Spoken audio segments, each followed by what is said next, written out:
पहले तो इंतहाई माजरत, मुझे होना तो वहाँ चाहिए था, लेकिन मेरा जो सेशन था मुझे बताया गया कि 4:30 से लेकर 6 के दरमियान होगा, तो मैंने उसी हिसाब से टाइम कैलकुलेट किया।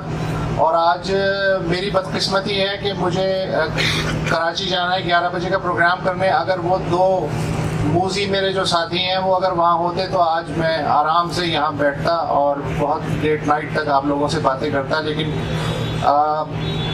रोज़गार की मजबूरी समझ लें कि मुझे ये बदतमीज़ी जो है वो करना पड़ रही है, जिसमें मैं इंतहाई माजरत खा हूँ आप लोगों से भी और मेहमान ग्रामी से भी। सोहेल साई साहब माफ़ कर दीजिएगा मुझे।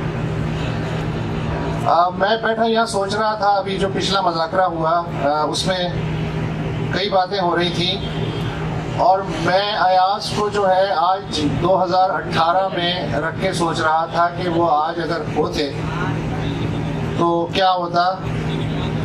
तो मैं अपने तौर पे इस नतीजे पे पहुंचा कि अयाज खुशकिस्मत थे, पहले इस दुनिया से चले गए।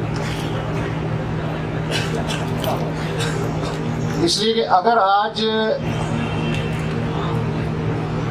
शेख अयाज साहब का नाम आता कि ये वाइस चांसलर हो सकते हैं, तो मुझे यकीन है कि कोई भी सर्च कमेटी उन्हें शूट डाउन कर देती, उनका नाम कंसीडर ही ना करती। इसलिए मैं कहता हूं कि वो खुशकिस्मत है कि वो आज हमारे दरमियान नहीं है, वरना हम उनकी बातें सुन के और अगर वो शायरी कर रहे होते तो उनके शेर सुन के सर झुकाते हुए दिल ही दिल में वाह वाह कर रहे होते।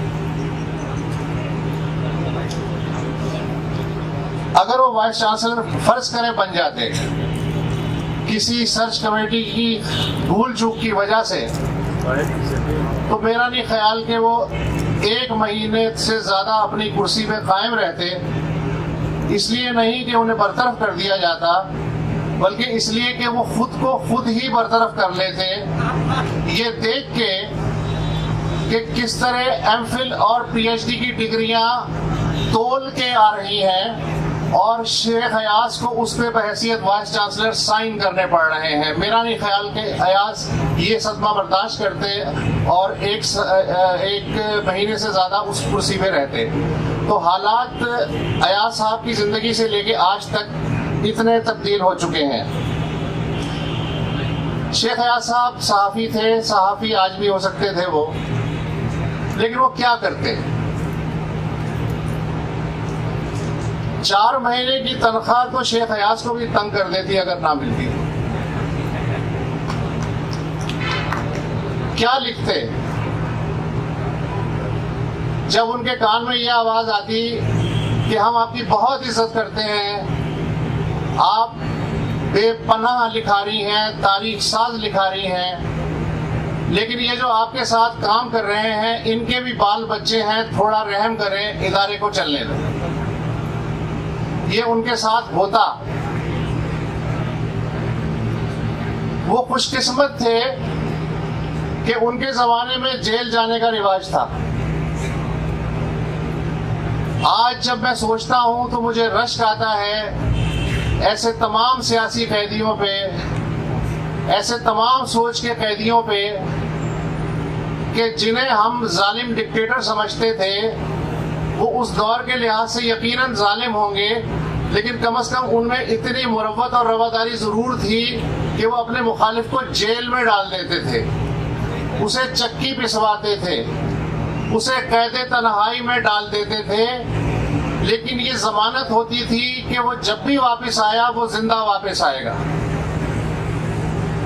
क्या मैं ये दावे से कह सकता हूँ कि शेख अयाज साहब ने जिस तरह की शायरी की, जिस तरह की नस्ल उनसे मंसूब है, जिस तरह वो बात करते थे, क्या आज उन्हें जेल की लग्जरी मैसर आती?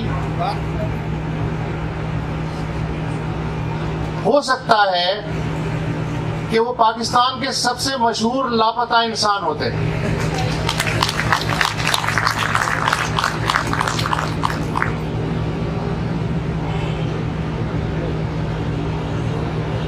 एक शेर मुझे याद आ रहा है,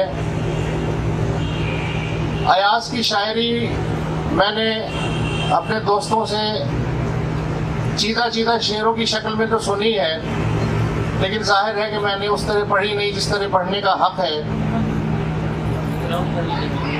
मुझे अपने एक दोस्त हैं, उनका एक शेर याद आ रहा है कि आज अगर शेख अयाज यहाँ होते तो किस स्टेट ऑफ माइंड में होते। किसी इंसान को तन्हा नहीं रहने देते,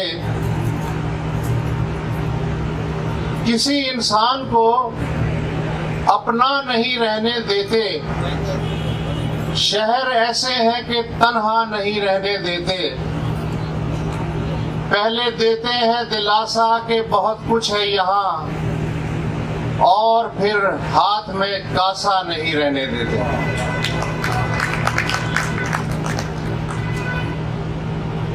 आज के पाकिस्तान में अदबी मेला करना, किसी गुजर गई शख्सियत या जिंदा शख्सियत का जश्न मनाना बहुत आसान भी है और बहुत मुश्किल भी है। अगर आपकी पब्लिक रिलेशनिंग अच्छी है, अगर आप सिर्फ दिल में बातों को बुरा जानते हैं, अगर हर हाल में आपका चेहरा मुस्कुराता हुआ है, अगर आपका माथा शिकन से अजनबी है, तो फंक्शन करना बहुत आसान होता है। लेकिन अगर आपके हाथ में तलवार भी हो, तीवरी भी चढ़ी हुई हो, किसी को आप खातिर में ना भी ना लाएं और मेले करने का अरमान भी निकालें, तो फिर मेला करना बहुत मुश्किल हो जाता है।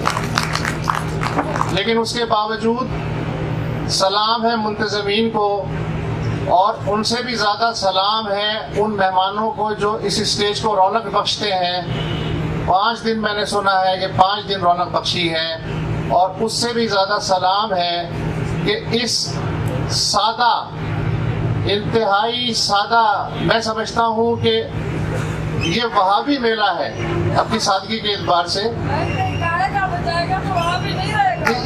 इसमें जिस ज़ौक़ व शौक़ से ये पंडाल भरा हुआ है, ये पंडाल भरने वालों को भी सलाम है। बहुत शुक्रिया।